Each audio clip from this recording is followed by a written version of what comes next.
I've covered more than 3,000 miles in this Audi E-tron now. What do I think of it? If you remember back, I've been a Tesla owner for more than 5 years, and I wanted to just try something different really, so I tried the Audi E-tron that I took a bit of a shine into when I collected it for our showroom. So since then, over 3,000 miles of business and family use, and it's forced me to not use the Tesla Supercharger network. I've always had that luxury of EV being easy to me because the Tesla Supercharger network makes it really easy. But I had that intrigue, is the network of non-Tesla superchargers really good enough now? So two parts to this video. One, what do I think of this Audi E-tron after more than 3,000 miles? And part two, what do I think of charging a car not using a Tesla Supercharger network? Is it possible? So let's first cover off quite briefly what I mainly like and what I dislike about this car. It has been in a few videos recently, so you'll see that I'm generally a bit of a fan. But what are the key things to like and dislike when you've lived with this car as a family car for a little while? Well, firstly, the headlights. Love them, they're brilliant, they work really well. They're matrix and they're dynamic, and they honestly, when I was driving down a motorway for 2 hours the other day in the middle of the night, I spent most of my time just looking at what the headlights were doing. It's fantastic. They illuminate a section, then that goes down as a car comes past, and you see these lights doing very clever things. So the headlights are brilliant, brilliant, brilliant. Love them. What else do I like? Well, let's walk around the car and I'll show you. So far, I think one of the other elements that makes this car stand out from any other EV I've driven so far is just a feeling of luxury, really. It rides very, very smoothly. It's a luxurious ride. The seats, the amount of adjustment in the seats are fantastic. The finish and trim and quality, it does feel like a luxury car. And I've really enjoyed that, if I'm honest, because I've not had that. The Teslas are very nice and other cars are very nice. I had a BMW 740e and a Mercedes S500e, but they were hybrids, and I always thought it would be good to see the full electric versions of those. So I think as far as electric cars are luxurious at the moment goes, this E-tron is about as good as it gets. Perhaps a Mercedes EQC is heading that way, but they're smaller. So it'd be interesting to see when the new Mercedes EQS arrives. That could take that away. It's going to come at a price of Mercedes EQS, but that will be really interesting to see. But anyway, Audi E-tron, that feeling of luxury, love it. It's been really nice. It's been kind of nice to have something just with a bit of practicality again, if I'm honest. So rear passenger legroom's fantastic, and then a pretty good sized boot. It's just more like having an estate car. I remember my first estate car, it was brilliant. I could put all sorts of stuff in it. It's a bit like that again, really. Bikes in there for going cycling, and dirty wellies with a plastic tray here. You know, I've been really using it as a family car, and the practicality side of it is great. It's certainly, obviously, better than a Tesla Model 3, but it's just nice to have this space and practicality again for real world family use. So it's been in a few videos, and I do keep talking about how fast it charges, but it does, and it's just really impressed me. It can go from 15% to 100% brimmed in 40 minutes flat. And the difference with this though is just that the charging is fast no matter what the state of battery.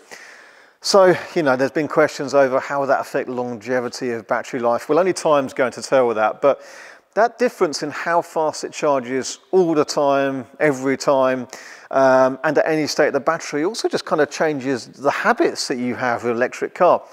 With the other electric cars, you know, including the Teslas I've had, they charge fast at the lower state of battery. So you're always kind of planning around charging when it's low. And with this, you kind of just end up plugging in and making use of any opportunity. It would charge fast, and 10 minutes, even when the car's already at 70%, will have the car back topped up nicely. So it changes your habits a little bit, but that fast charging speed really is impressive.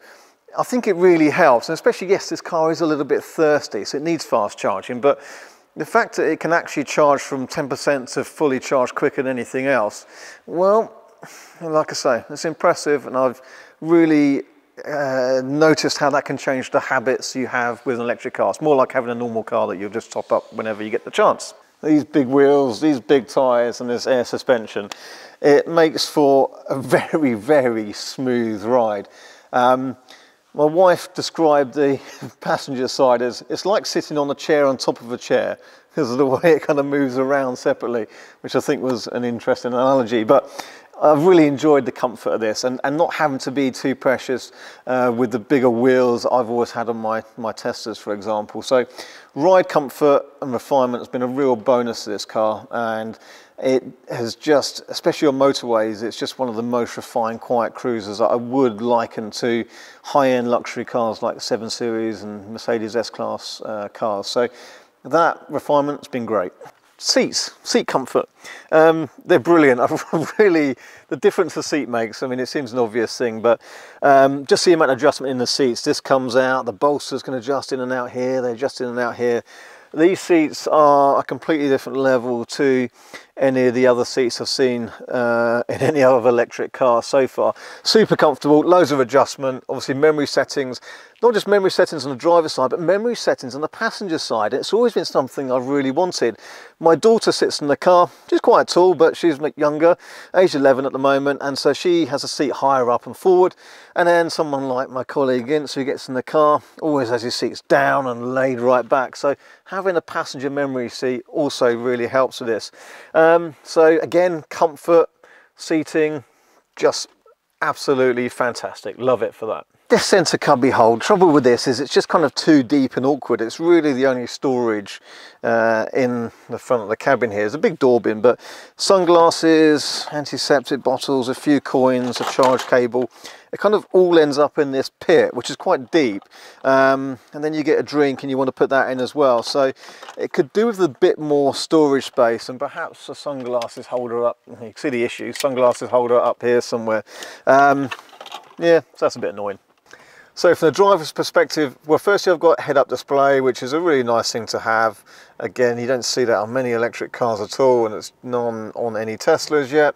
And then this display in here, there's a few different display options, but this 3D mapping option in here works really well. It's really nice to have this right in front of the driver, and it's just nice and clear, different options to display any information you want in here. So that's a plus point. Now we've got to cover the mirrors. Everyone always asks what you think of the mirrors. Well, you do get used to them, and there's actually been some times where I think you can get better visibility from them when a mirror outside would normally have rain or drizzle on it, or it's just getting a bit darker. These can be really clear, but perception of distance is harder. And I think when you're changing lane on the motorway, you do rely on the fact that it's either flashing green or flashing yellow, that it's clear or not. So you do get used to them. But what I would say really is that they've gone to the effort of digitizing the image. So why not put the screen somewhere here? So they're right in front of the driver. I've got this amazing display here. I've got my head-up display there. So if I could see the views down each side of the car here, I think that would be the perfect way to finish it off myself. One of my slight gripes is kind of how it looks. As in, I like how it looks. I think it looks nice, but it's not obvious it's an electric car. Now in the UK, we have new number plates, which I'm about to put one of these on with the green strip, makes it a bit clearer. I think if anything on this car, you feel like you need to have that even more. It's not clear and it's an electric car. And I think I'm kind of conscious of looking like I'm driving around in any other kind of diesel SUV type car. And I don't really like that sort of stereotype image. So yeah, if it was a bit clearer that it was electric, then I think that would help. When I go to get out of the car, but I've left my phone on the wireless charging dock, it does remind you, it says, don't forget, your phone's in the car. I quite like that. Your mobile phone works for me. I'm always forgetting my phone. And what's the real world range on one of these? Long journeys, city driving, doing a school run? Well, I'll basically say somewhere between 180 to 200 miles. We had a particularly efficient run in this car with nicer, warmer weather, and we could achieve 230 miles, over 230 in fact. So it's certainly capable of far in excess of that, but real world, day to day, 100 miles, 180 miles has always been quite easy, 200 miles if you are careful. So that's what I would say is your normal real world range from the 55 Quattro with the bigger battery, 95 kilowatt hour battery with about 85, 86 kilowatt hours usable due to the buffer. So more than plenty, and of course with that super fast charging, actually traveling long distances has been no problem at all. So I'll just quickly mention the app. It's pretty good, it's okay. The Tesla one's better. This is much slower to use, but it's okay. There's a couple of things you can do on this which you can't do on a Tesla. One is kind of looking at a lot more driving data and averages, which you can't do in a Tesla unless you get a third-party app. And with the charge scheduling, you can actually set your timer up from the Audi app, which again at the moment you can't do on the Tesla one. Okay, let's round it up a little bit here. A few things I don't like, quite a lot of things I do like. At least it makes a bit of a change, it's a bit different. Just just talking to his mum. Yeah. So a few things, niggle like any car. I can pick fault in any car, but there's a lot of things I do like about it and have enjoyed about it. And it's been really good to try something different that isn't a Tesla for a change and live with it. So will I keep it? Well, I'll keep it for the minute, but I'll start looking out for what the next car will be. Not because I don't like this, it's fantastic, but I tend to change cars quite a lot and enjoy trying something different. So I'll start keeping an eye out for what's next. If you've got a suggestion, put a comment in the comment section below what I should be driving next. Anyway, let's now talk about what it's like living without the luxury of the Tesla supercharging network. You know, what is this car like for doing long journeys? Can you really travel around the country easily without having to stop for hours?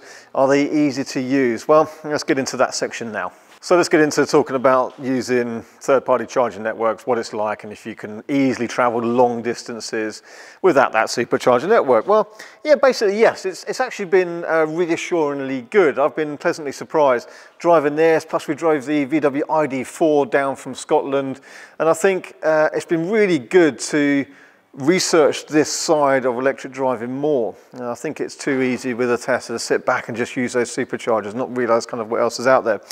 But you kind of have to just do a little bit of work with it sometimes. It's like anything. So there's an app like in the UK, ZapMap works brilliantly. So I did find that before doing a long journey, I would go on ZapMap and just filter down and see what rapid chargers I would want to use.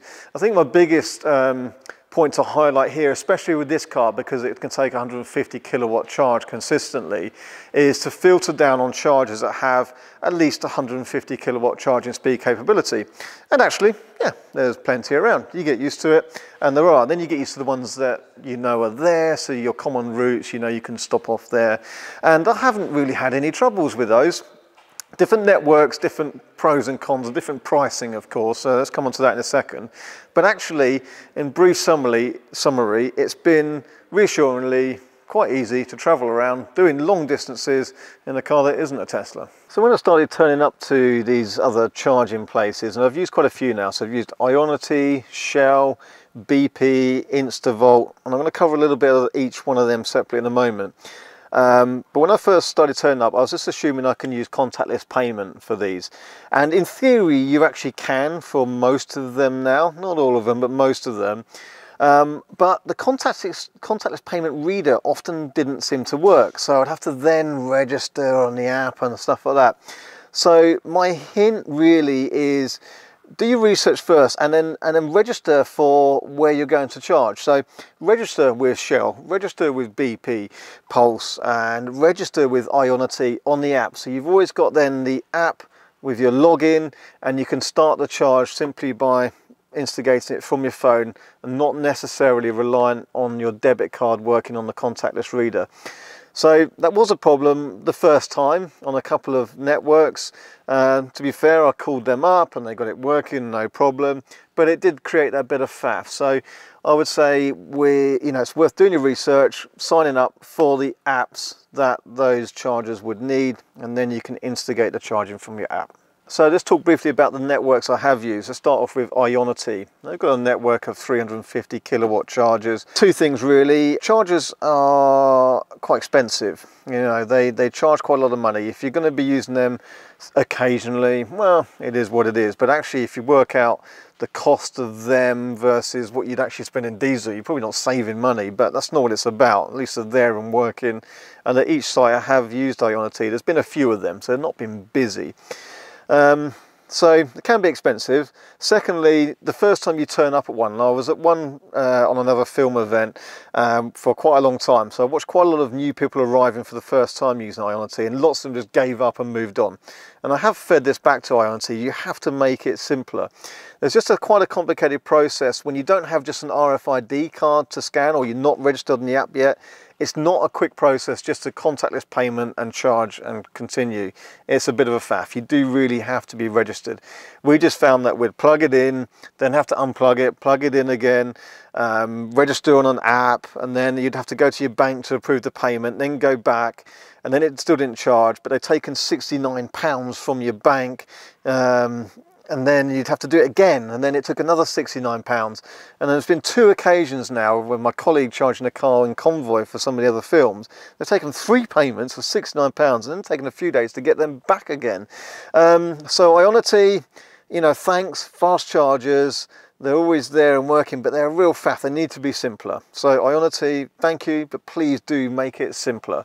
Next up is Instavolt. Love Instavolt. Instavolt, well done, hats off, top scores.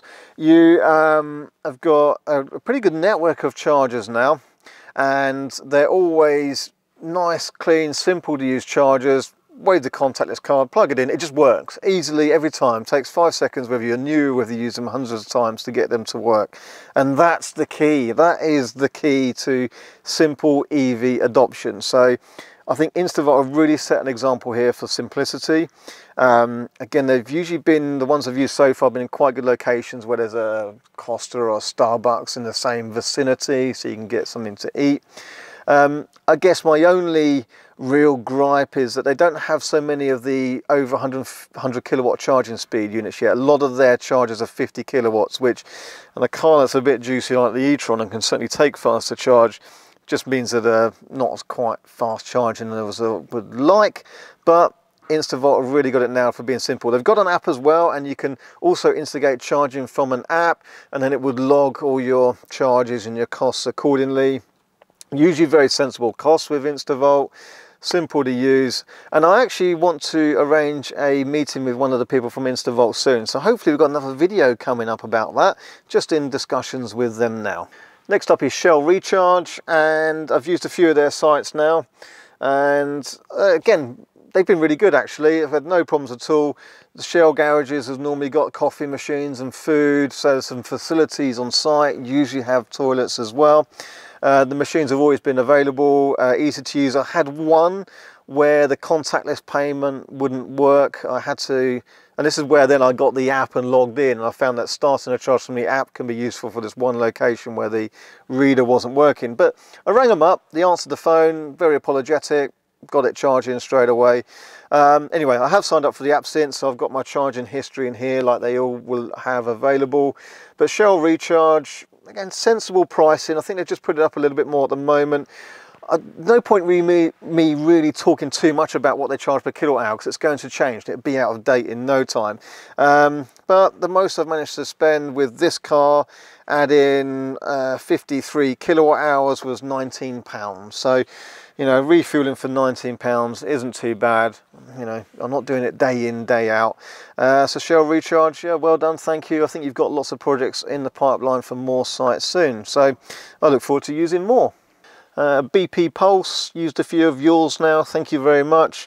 Again, a bit of a mixture, but I would pick out the 150 kilowatts. Again, I had one where the contactless payment wouldn't work, so I went to log into my app, and then I couldn't remember my login details, so I had to ring up and reset my password and stuff like that. So again, remember your login details for the app, because then you can start the charge from the app. But other than that, they were fine.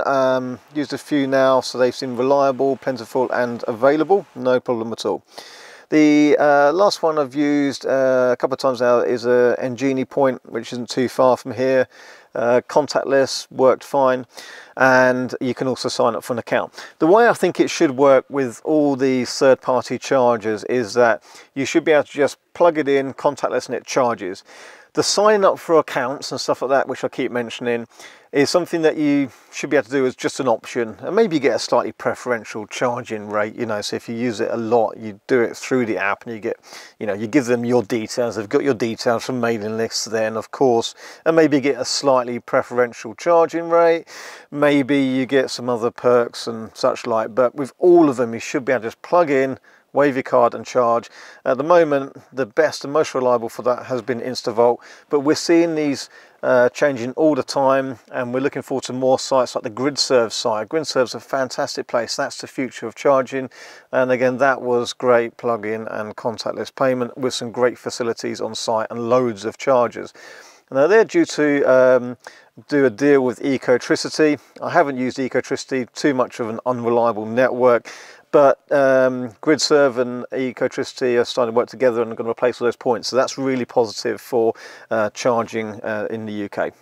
So we're going to wrap things up for now. Could talk for ages, of course, but two parts of this. One, well, the e-tron's a pretty good car. It's always about what you need a car for. You know, the Teslas are the better electric cars, really. They just are in a lot of ways, and it's certainly with a charging network, they just make it easier. It's so much easier to just sit and let the car plan that charging network for you.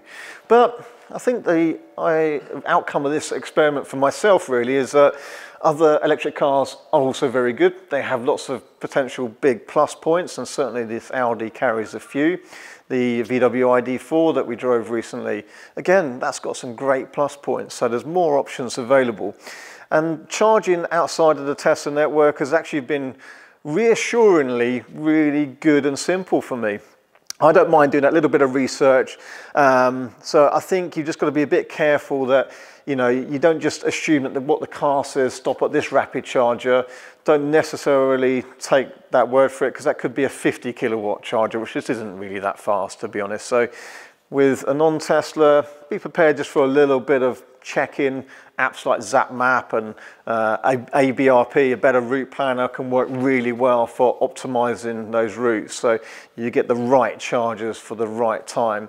But they've been really good, and of course they're getting better every day. You know, we're seeing big investment in the charging infrastructure, which is really reassuring, and I think that's a great thing. And we'll see more sites like GridServe pop up, which again you'll see in our other videos is a fantastic setup with lots of chargers plus some good facilities on site, all dedicated towards EVs. So out of all of this, you know, for me, having non-Tesla as a family car is really viable now. Before I'd have been really quite uncertain about this, but much more comfortable driving cars around the country than I would have been before. I just wasn't sure before. So I think we're all moving in the right direction. I think it's brilliant. Of course, we plan to do lots more videos with different cars when opportunities arise. So keep subscribed to this channel. We'll wrap this one up for now. Don't forget to follow us on Facebook and Instagram, but we'll see you on the next one soon. Thank you very much.